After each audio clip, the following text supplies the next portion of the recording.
Have you heard Young Thug's album? Absolutely not. The Barter 6? No. Great album. I proudly say no. Great album. Hey man. You know, I'm gonna say this on tape, and everyone is gonna trash me for this. You ready for this? You ready for this? Whenever I say shit like this, I keep hearing it for years to come. Young Thug's album as a complete project. I'm not talking about song, whatever else, but as a complete project. I actually liked listening to Young Thug's album completely from beginning to end more than I've liked any Lil Wayne album. Lil Wayne has had incredible songs, you know what I'm saying, but as a complete piece of art, Young Thug's album is great from beginning to end. I'm gonna be honest with you, I haven't heard it. I have no desire to hear it. I have nothing against Young Thug. Don't know the young man. Just not interested in his music. I don't know what the fuck he's saying. Maybe it's just not for me. I'm 34 years old. You know what I'm saying? I like rappers that I can actually understand, rappers that can articulate very well. And the shit he's on, I ain't on it. I mean, he harmonizes very well. Listen, I think his voice is dope. I think his voice is like an actual instrument. Absolutely. But other than that, I'm cool on the Barter 6. I thought that I'm just not into what Young Thug does. I thought the whole concept of the album was whack. I think to take even though Lil Wayne did it with Juvenile and he called his album 500 Degrees, because he said he was a little hotter than Juvenile and Juvenile was 400 Degrees. It wasn't a series. You know what I'm saying? Carter is Lil Wayne's last name. It's an iconic series, and you just jump out there and say, hey, I'm going to call my album the Carter 6. That shit's kind of corny to me. But the reality is Wayne did the same thing to Juvie. It is. And, I didn't like 500 Degrees either.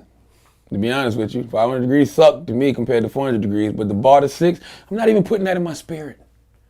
I'm not putting that in my headphones. That's not going to be on my iTunes, Spotify, iHeart, Pandora, Tidal, playlist. I don't give a fuck. I was not a Young Thug fan really until this album, until I really got to really see what his, work of, his album was really about. But the one thing that's interesting that I respect somewhat with Young Thug is he actually is going after Lil Wayne's spot. No, he's not. Playing Lil Wayne's hometown, calling his album Let me tell you something. the Carter 6, or trying to call it before. Whack. You're playing yourself. You're setting yourself up for failure, Young Thug. And I'm going to tell you why. Be the best Young Thug you can be. Because people fuck with Young Thug. Right. Like Vlad is in here. You clearly like Young Thug. Yeah, I like the album. People like Young Thug. He only sold 18,000 records his first week. Right. So whatever fan base you do have, keep capitalizing off of that and keep being the best Young Thug you can be. You can't be that young man, Lil Wayne. Lil Wayne, and this is the thing about being a legend. Or just, not even just being a legend, this is just the era we live in. Nobody cares about equity anymore. Like, we're looking at Lil Wayne right now, we're saying, okay, Lil Wayne's kind of cold, none of his music is really sticking, we don't know what the situation is with his label, when his album's gonna come out. 5, we don't know, right? But, this guy has been doing it since 1996. Right, but this is hip hop. In hip hop, the new artists, certain new artists go after the established artists. And they lose. Nope. 5 years. It's a great possibility. Kool Moe Dee. What about him? He went after Busy B, and what happened? Who is Busy B? Come on, stop it. I don't know who Busy. I don't know who Busy B is. Wait, you're joking right now? I'm dead serious. Who's Busy B? Okay, Busy B was one of the major New York artists at the time. Okay. And when Kool Moe, but his shit was like party rhymes, like to the hip, to the hop, Oh, that was before my era. Top. I remember Kool Moe D, and then LL went after Kool Moe. I remember that. No, right, yeah. So, but before LL went after Kool Moe D went after Busy B. He actually battled him on stage to the point where Busy B said, "This is why I'm on his dick." Like, you know what I'm saying? Busy B gave it up. You're not going to win no battles saying that you're on your competition's dick. Well, I mean, he lost. That's why. I mean, he gave it up. Because Kool Moe D came with that lyrical shit. He's one of the first ones to actually do that. Okay. I'm gonna give you a better example. 5 years from now, not even 5 years, 2 years from now, it's a great chance we won't even be talking about Young Thug. It's a great chance. I'll give you a great example. LL Cool J, Cannabis. LL, OG, legend, Mad Equity. Here comes this new guy named Cannabis. Right. He comes out, gets at him, second round knockout. Goes right after him, puts the mic on his arm. Where is Cannabis now? Big difference between Cannabis and Young Thug. How? Cannabis was the hot guy at the time. Nope. Vlad, stop it. At the time, Cannabis was the guy. Wait.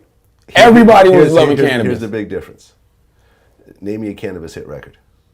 Doesn't matter. Name me a Cannabis hit record. It doesn't Cannabis matter. was a hot mixtape rapper. But he was the guy. Mixtape rapper only in New York. Vlad, it was Vlad, it was Cannabis. It was DMX.